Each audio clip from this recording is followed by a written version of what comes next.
आप सभी को जय मसीह की। आज की बाइबल स्टडी में एक प्रश्न जो कि बच्चों की शिक्षा से संबंधित है। तो बच्चे जो किसी पारिवारिक वजह से नहीं पढ़ पाए हैं, वो फिर से पढ़ सके, उनका ध्यान पढ़ाई में लगे।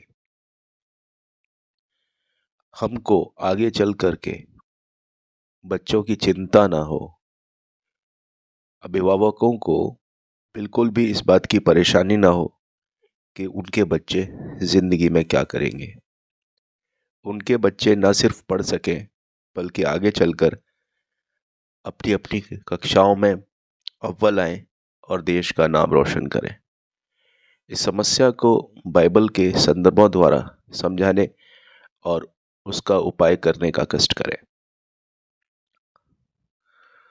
तो बच्चों की शिक्षा से संबंधित यह समस्या न केवल पारिवारिक स्थिति का परिणाम है, बल्कि एक आध्यात्मिक दृष्टिकोण से भी महत्वपूर्ण है। बाइबल में कई संदर्भ हमें इस बात को समझाने और समाधान करने की मदद करते हैं। आइए इसे समझाने के लिए प्रमुख संदर्भ और व्यावहारिक उपाय पर चर्चा करें। बाइबल का दृष्टिकोण। परमेश्वर के मार्गदर्शन में शिक्षा का महत्व। नीति वचन 22 में पद संख्या 6। लड़के को उसकी चाल चलन के अनुसार शिक्षा दें और वह बुढ़ापे में भी उससे नहीं हटेगा। यह वचन शिक्षा के महत्व को रेखांकित करता है। बच्चों को प्रारंभिक शिक्षा देना उनकी नींव मजबूत करता है। उपाय। बच्चों को सिखाएं कि शिक्षा परमेश्वर की योजना का हिस्सा है और इससे वे अपने जीवन को सफल बना सकते हैं। ईश्वर पर भरोसा रखें। भजन संहिता 37 में पद संख्या 5 में अपना मार्ग यहोवा पे छोड़ और उस पर भरोसा रख, वही पूरा करेगा। परिवार के लिए यह महत्वपूर्ण है कि वे अपने बच्चों की शिक्षा के लिए प्रार्थना करें और प्रभु पर भरोसा रखें। उपाय। बच्चों के लिए रोज प्रार्थना करें और उन्हें आत्मविश्वास से भरें। परिश्रम और धैर्य। गलातियों 6 में पद संख्या 9। हम भले काम करने में हिम्मत न हारें, क्योंकि हम यदि ढीले ना हो तो ठीक समय पर कटनी काटेंगे। बच्चों और उनके परिवार को यह सिखाना चाहिए कि शिक्षा और मेहनत का फल अवश्य मिलता है। समस्या का व्यावहारिक समाधान। पारिवारिक सहयोग और प्रोत्साहन। बच्चों की पढ़ाई में पूरे परिवार का सहयोग जरूरी है। उन्हें हर दिन पढ़ाई का एक नियमित समय दें और उनकी छोटी छोटी उपलब्धियों पर उनकी सराहना करें। आध्यात्म और शिक्षा को जोड़ना। बच्चों को बाइबल की कहानियों और शिक्षाओं के माध्यम से प्रेरित करें। जैसे यूसुफ की कहानी से उन्हें सिखाएं कि कठिन परिस्थितियों में भी विश्वास और मेहनत से सफलता मिलती है। आर्थिक बाधाओं को दूर करना। यदि आर्थिक यानी पैसे संबंधी समस्याएं हैं तो कम्युनिटी यानी समुदाय से सहायता लें। लोगों से आपके लिए सहायता करने की गुहार लगाएं। चर्च या अन्य संगठनों से संपर्क कर बच्चों के लिए छात्रवृत्ति यानी स्कॉलरशिप या अन्य संसाधन जुटाएं। पुनः शुरुआत में कोई शर्म नहीं है। दोबारा से शुरुआत में कोई भी शर्म नहीं है। बच्चों को यह विश्वास दिलाएं कि किसी भी उम्र में पढ़ाई करना संभव है। 2 तिमुथियुस 1 में पद संख्या 7 ये कहता है, क्योंकि परमेश्वर ने हमें भय की आत्मा नहीं पर शक्ति और प्रेम और संयम की आत्मा दी है। यह सिखाता है कि डर को दूर कर सिरे से आगे बढ़ना चाहिए। बच्चों को यह विश्वास दिलाएं कि परमेश्वर के स्वरूप उत्पत्ति 1 में पद संख्या 27 में बनाए गए हैं और उनमें अद्भुत क्षमता है। परिवार को चाहिए कि बच्चों के लिए प्रार्थना करें और उन्हें न केवल शारीरिक बल्कि मानसिक और आध्यात्मिक रूप से मजबूत बनाएं। बच्चों के भविष्य के लिए प्रेरणा और मार्गदर्शन। परमेश्वर के वचन से प्रेरणा देना।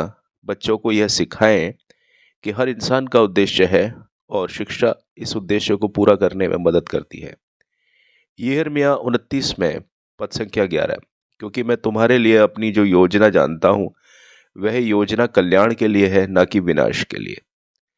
बच्चों को समझाएं कि परमेश्वर ने उनके लिए उज्जवल भविष्य की योजना बनाई है। धैर्य और अनुशासन का महत्व। शिक्षा और सफलता के लिए धैर्य और अनुशासन बहुत जरूरी है। इब्रानियों 12 में पद संख्या 11, अब तो हर प्रकार का ताड़ना सुख नहीं बल्कि दुखद जान पड़ती है, पर जो लोग इसे सह लेते हैं उनके लिए यह धार्मिकता का शांतिपूर्ण फल उत्पन्न करती है। बच्चों को सिखाएं कि कठिनाइयों को सहने से जीवन में स्थिरता और सफलता मिलती है। प्रेरणादायक कहानियों का उपयोग करें। बाइबल में यूसुफ, दाऊद और दानियल जैसे पात्रों की कहानियां बच्चों को प्रेरित कर सकती हैं। यूसुफ ने अपने जीवन में अनेक कठिनाइयों का सामना किया, लेकिन अपने विश्वास और परिश्रम से मिस्र का प्रधान बना। दानियल ने अपने विश्वास और ज्ञान से राजाओं का सम्मान पाया। बच्चों को आत्मनिर्भर बनाने के उपाय। लघु लक्ष्य यानी छोटे छोटे जो काम होते हैं उनकी ओर ध्यान आकर्षित करें।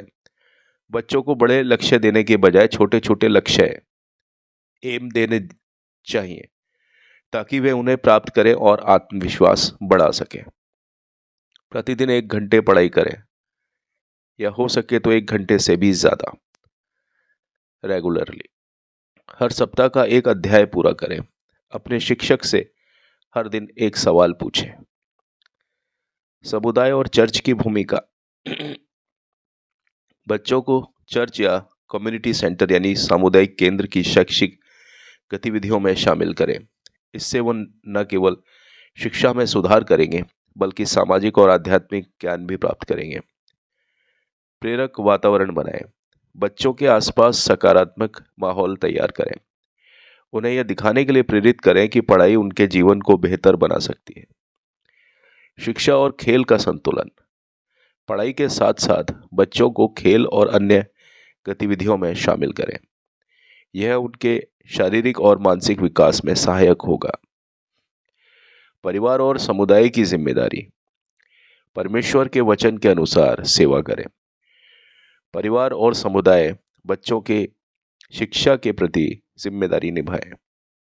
नीति वचन 11 में पद संख्या 25, जो उदार होता है वह समृद्ध होता है और जो दूसरों को तृप्त करता है वह स्वयं भी तृप्त होगा। जरूरतमंद बच्चों की मदद करें और उन्हें आगे बढ़ने में सहायता प्रदान करें। सामुदायिक सहायता के उदाहरण। चर्च द्वारा संचालित ट्यूशन क्लास। सामूहिक रूप से आर्थिक सहयोग के लिए फंड बनाना। स्कूल ड्रॉप आउट बच्चों के लिए विशेष पुनर्वास कार्यक्रम। प्रार्थना का महत्व। परिवार को चाहिए कि प्रतिदिन बच्चों के साथ प्रार्थना करें। फिलिपियो 4 में पद संख्या 6 और 7, किसी भी बात की चिंता मत करो, पर हर बात में अपने निवेदन को धन्यवाद के साथ परमेश्वर के सामने रखो, और परमेश्वर की शांति जो समझ से परे है तुम्हारे दिलों और विचारों को मसीह यीशु में सुरक्षित रखेगी। प्रार्थना और विश्वास बच्चों को आत्मिक शांति देगा और उन्हें सही दिशा में प्रेरित करेगा। तो निष्कर्ष यह है कि बच्चों को उनकी शिक्षा में दोबारा प्रेरित करना परिवार, समुदाय और आध्यात्मिक प्रयासों के समन्वय से संभव है। बाइबल की शिक्षाओं और व्यावहारिक उपायों को लागू कर वे न केवल अपनी पढ़ाई में अव्वल आ सकते हैं बल्कि भविष्य में अपने परिवार और देश का नाम भी रोशन कर सकते हैं। हर बच्चा परमेश्वर का आशीर्वाद है और उसका सही मार्गदर्शन करने से ही वह पूरी क्षमता तक पहुंच सकता है। इन वचनों के जरिए परमेश्वर आपको बहुतायत से आशीष दें। आमीन।